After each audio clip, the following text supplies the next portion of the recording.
पर मैं दो ज़बर पर क्या करता हूँ, यानी तनवीन है, दो ज़बर वाली तनवीन है, यहाँ पर मैं इस पर क्या करता हूँ, वक़फ़ करता हूँ। बात आपको समझ आ रही है? तो अब आप कह सकते थे कि यहाँ पर मदी यूज़ का कायदा होगा, नहीं होगा, क्योंकि हमने पढ़ा कि जो गोल ता है ये एक्सेप्शन केस है कि अगर इस पर कोई भी हरकत हो, चाहे तनवीन हो चाहे हरकत हो, तब जाकर हम क्या कहते हैं कि जो गोल ता होता है, इसकी जो तनवीन या इसकी जो हरकत है। अस्सलामु अलैकुम वरहमतुल्लाहि वबरकातुहू। उम्मीद है कि आप सब खैरियत से होंगे, आफियत से होंगे। आपने अक्सर ये गोल ता को देखा ही होगा, ठीक है,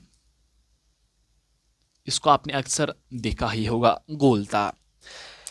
यहां पर क्या है कि अगर इस गोल ता पर दो ज़बर होंगे, क्या वहां पर हम इसको एक अलिफ से बदल देंगे? इसका जवाब है नहीं। ये एक्सेप्शन केस है कि अगर किसी भी हुरूफ के आखिर पर ये गोल ता आ रहा है, चाहे इस गोल ता पर दो ज़बर क्यों ना हो, दो ज़ेर क्यों ना हो, दो पेश क्यों ना हो, एक ज़बर क्यों ना हो, एक ज़ेर क्यों ना हो, एक पेश क्यों ना हो, वो साकिन में बदल जाते हैं। वो सुकून या आप इसको जज़म कहते हैं, वो इसमें बदल जाते हैं। बात आपको समझ आ रही है ना? अगर मैं यहां पर लिखूंगा, यहां पर मलाइकत तो होता है, ठीक है, लेकिन जब आप इस पर वक़फ़ करते हैं तो आप फिर तुह पढ़ते हैं, ठीक है।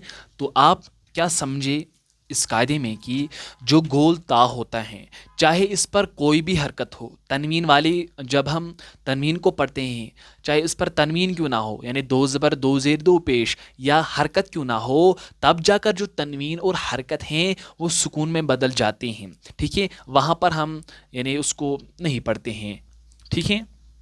यहाँ पर क्या है कि कुव्वतन, ठीक है, कुव्वतन, यहाँ पर गोल ता, इस पर क्या है, दो ज़बर हैं, पर मैं दो ज़बर पर क्या करता हूँ, यानी तनवीन है, दो ज़बर वाली तनवीन है, यहाँ पर मैं इस पर क्या करता हूँ, वक़फ़ करता हूँ। बात आपको समझ आ रही है? तो अब आप कह सकते थे कि यहाँ पर मदी यूज़ का कायदा होगा, नहीं होगा, क्योंकि हमने पढ़ा कि जो गोल ता है ये एक्सेप्शन केस है कि अगर इस पर कोई भी हरकत हो, चाहे तनवीन हो चाहे हरकत हो, तब जाकर हम क्या कहते हैं कि जो गोल ता होता है, इसकी जो तनवीन या इसकी जो हरकत हैं वो सुकून में बदल जाते हैं। तो फिर हम इसको किस तरीके से पढ़ेंगे? वक़फ़ करने के बाद कुव्वा, ठीक है, कुव्वा, इमेजिनेशन में हम इसको कुआ पढ़ेंगे। फिर से मैं आपको ये बताने की कोशिश करूंगा कि जो गोल ता होता है ये वाहिद हुर्फ वो होता है कि अगर इस पर कोई भी हरकत हो या तनवीन हो, फिर उस पर वक़फ़ किया जा रहा हो, ठीक है।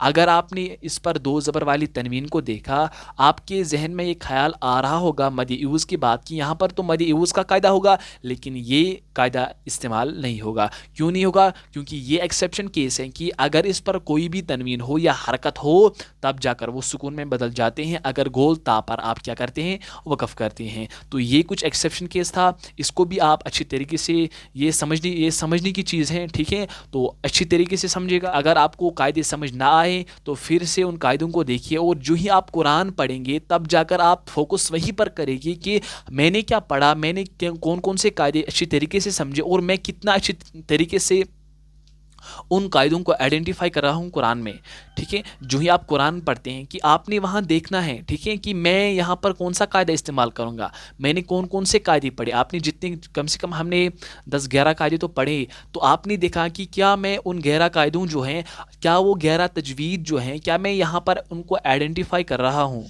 ठीक है। अगर आप वो चीज़ें पहचान गए, तब जाकर मैं आपको गारंटी देता हूँ कि आप तजवीज़ अच्छी तरीके से आपने इस चीज़ को समझा है, ठीक है। तो उम्मीद है कि आप इस तजवीज़ को औरों को भी शेयर करोगे ताकि वो भी इसको अच्छी तरीके से सीख सकते हैं।